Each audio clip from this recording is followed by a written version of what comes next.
Кой-Таш окуясы Атамбаев сотко эмне үчүн алынып келинген жок? Референдум өткөрүүнүн мыйзамдуулугун караган Конституциялык палата кандай бүтүмгө келди?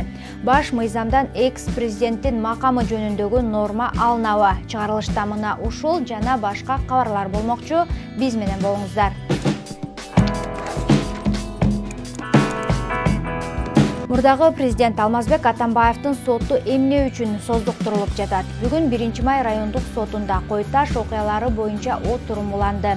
Экс-президент ден соолугуна байланыштуу отурумду жылдырууну өтүнгөн. Бирок сотко Фарид Ниязов менен Канат Сагынбаев алынып келинди. Мурдагы өлкө башчынын тарапташтары болсо, бүгүн Атамбаев боштондукка чыгат деп күтүшкөн. Бизде үмүт бар болчу. Алмазбек Шеничтин уйгамагына чыгып, анан кайрадан каралса, Батукаев боюнча иши, ошондой эле жана башка Батукаевдин иши боюнча башталган башка мындай Кой-Таш окуясы боюнча чоң иш. Балардын баары тең кайрадан каралып, анан Алмазбек Шенич уйгамагында отуруп эле тарапташтар менен биргеликте эле чогуу келип эле ачык сотту биз дайыма талап кылып келген ачык сот өтөт депчи. Анан өзүнүн актыгын далилдейт деп. Бакиевтерге караганда, даже Сооронбай Шариповичтинге караганда Атамбаевдин анда көп эле иштер болду, көрүндү. Биз кыргыз азы эмнеге өспөйбүз, оңолбойбуз? Биз только жаманын айтып калбадык да. Жакшы иш кылгандарды эч качан айтпай калдык.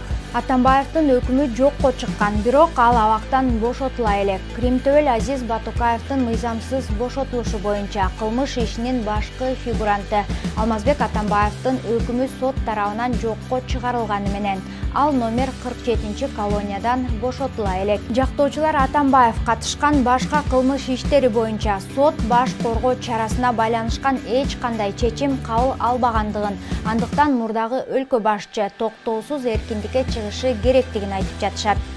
Бул жака Батукаевдин иши жогорку соттон келип, биринчи сот отурум дайындалып, анан ошол биринчи соттук отурумда силер өтүнүч киргизсеңер болот дейт. Бул мыйзамда көрсөтүлгөн эмес, бул ойдон эле чыгарылган нерсе. Бирок сот болот болбой ошо белгиленген жок да? Жок, белгиленген жок. Ал белгиленгенге чейин канча 10 күн өтөбү, 20 күн өтөбү адам жөн эле чечимсиз камакта отурбаш керек. Бул деген Кылмыш кодексинде каралган 172-берене адамды мыйзамсыз эркинен ажыратуу деген кылмыш. Ал эми бүгүн жогорку соттун Конституциялык палатасы Реформа партиясынын жана бир катар активисттердин арызын карады. Тактап айтканда, алар Кыргызстандын президентин жана жогорку кеңештин депутаттарын шайлоо жөнүндө мыйзамдын айрым ченемдерин колдонууну токтото туруу жөнүндө мыйзамга каршы кайрылышкан болчу. Бирок жыйынга 4төн ашык адам киргизилген жок. Чоң буштуум, коркутуу, үркүтүү, үстөмдүгү бул элдер ойлойт бул бизге жетпейт депчи. Эртең эле балдарыңардын, кыздарыңардын өпкөсүн үзүп койсо, апей ушул жашоону биз тандадык белек деп, оозуңарды ачып, кайгырып, колуңардан эчтеке келбей, анткени себеби бүгүн сүйлөп аткан кишилердин оозун жапса, эртең немеси бар. Азыр биз деген демократиялык өлкөдө жашап атабыз. Имарат сыртында Реформа партиясынын мүчөлөрүнөн сырткары дайыма жалгыз нааразычылыкка чыккан өндүрүш Токтон Асыров дагы турду. Ал дагы референдум болбосун деген талапты койду. Алар баарын тең бутка кылып чалып алды. Орусча айтканда маанай кашыды. Ошо кашаны токтотуш керек дагы. Эми мынча болуп калды. Мен жарандык активист катары 10 январда таза президенттик шайлоо үчүн референдум болбосун. Референдум деген ал башка маселе. Парламенттик шайлоо акча тартыштыгынан жылдырылган. Конституциялык палатага барган жогорку кеңештин өкүлүнүн жообу ушундай болду. Ага чейин саясат турукташкыча мөөнөтү жылганын айтып жаткан. Бирок парламенттик шайлоо жылгандан 4 күн өтүп, президенттик шайлоо менен референдум белгиленди. Саясий иш-чараны өткөргөнгө саясат турукташып, ага каражатта табыла калган көрүнөт. Анан эле элдин эң негизги талабы дагы ушул болуптур. Сказывалось справки обоснования о том, что у нас сейчас дефицит бюджета, чтобы проводить повторный выбор. То есть дефицит бюджета, вы считаете, это очень веский довод для того, чтобы отложить выборы на неопределенный срок, да? А что тогда делать с выборами? Тут определенный срок идет, а не неопределенный. Президентские выборы и референдум? Референдум еще не проведен. Дефицит бюджета. С этим никак не связано? Референдум проводится в связи с тем, что это отвечает требованиям народа. Каким требованиям? О том, что у нас узурпировано. Где это написано? Вы измеряли требования? Мы не можете измеряли дать требования, мы же все документ? знаем, мы все видели, с какими требованиями выступали на площади голосов. Люди. Да что ты, черт побери, такое несешь? И они требовали Мы провести требовали- конституционную реформу, потому что они хотели... Вы там были? Кто-то требовал... Я не была. Данила, вы там были? Вот я вам говорю, как человек, который там был, да? 3 дня там был. Без сна, без отдыха. Знаете, какое было единственное требование? Провести выборы достойно. Кыскасы курч суроолор узатылды. Жогорку кеңештин өкүлү татыктуу жооп кайтара албай шайы ооду көрүнөт. Бул арада Кыргызстандын медиа коомчулугу баш мыйзамдын жаңы долбооруна байланыштуу парламентке кайрылып, долбоорду кайра чакыртып алууну сунуштады.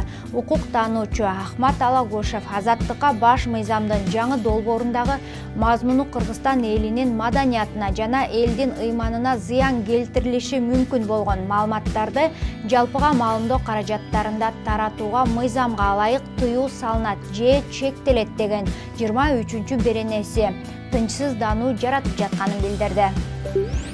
Илгери бул кылмыш иш катары бааланчу, кийин аны алып салышкан. 10 жылдан бери бул берене жок болгондуктан журналисттер жана жалпыга маалымдоо каражаттары коркутуп үркүтүүлөрсүз тынчыраак жашап калышты эле. Конституциялык кеңеш менен кээ бир мүчөлөрү ал норманы алып коелу деп жатышат.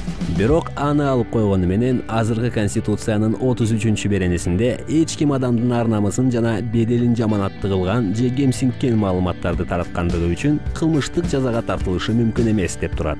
Жаңы долбоордо ал жок. Биздин оюбузча кийинки парламент болобу же президентпи, өкмөтпү жаңы конституция боюнча жазык кодексине кайра киргизиши ыктымал.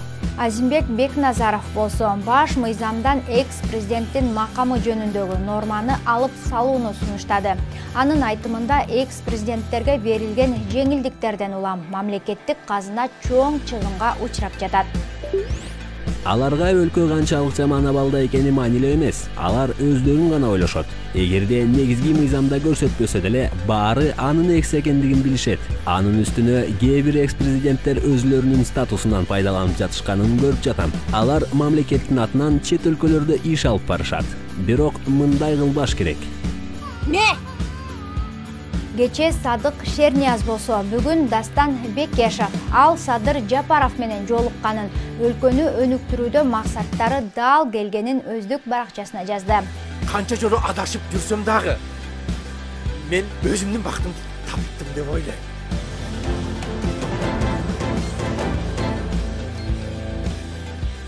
Эми башка кабарларга өтсөм, башкы прокуратура каладагы ынтымак сейил багынын курулушуна байланыштуу кылмыш ишин козгоду. Сейил багты Сооронбай Жээнбеков ачкан болчу. Кыскасы талапка ылайык келбегендер сынактан өтүп, курулуш материалдарын алууда ири өлчөмдө зыян келтирилгени аныкталды. Белгилей кетсек, курулушка 90 миллион сомдон ашык каражат чыгымдалганы айтылган.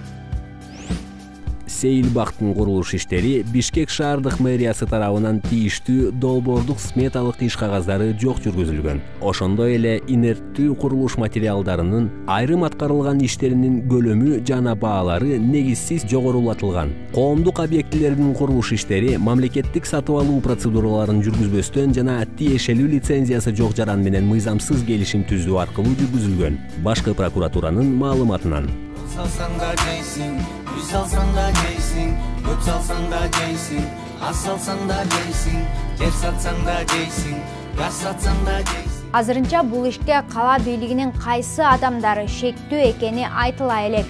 Эми каладагы башка көйгөй мектептер качан ачылат? Мэрдин милдетин аткаруучу азырынча окуу жайлар эшигин ачпай турганын билдирди.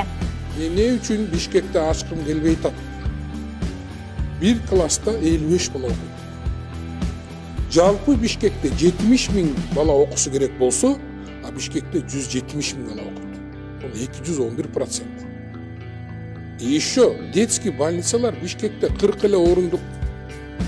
Аларды мен каяка жаткырам эртең массага ооруп баштаса. Ошондуктан бул коркунучу ушундан ата-энелер мени жаман көрбөгүлө. Ооруп басаңдап абал турукташа турган болсо, келерки жылдын февралында окуучулар мектепте окуп калышы ыктымал дейт. А кечеден тартып калада кинотеатрлар иштей баштады. Көрүүчүлөрдүн көбү онлайн окуган окуучулардын болгонуна Кактус медиа тарткан. Бул тасма далил.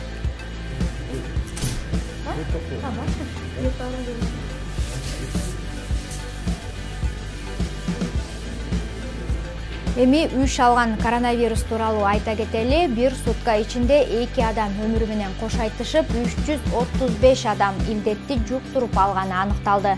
Бүгүн мына ушулар болуп, кайрадан көрүшкөнчө.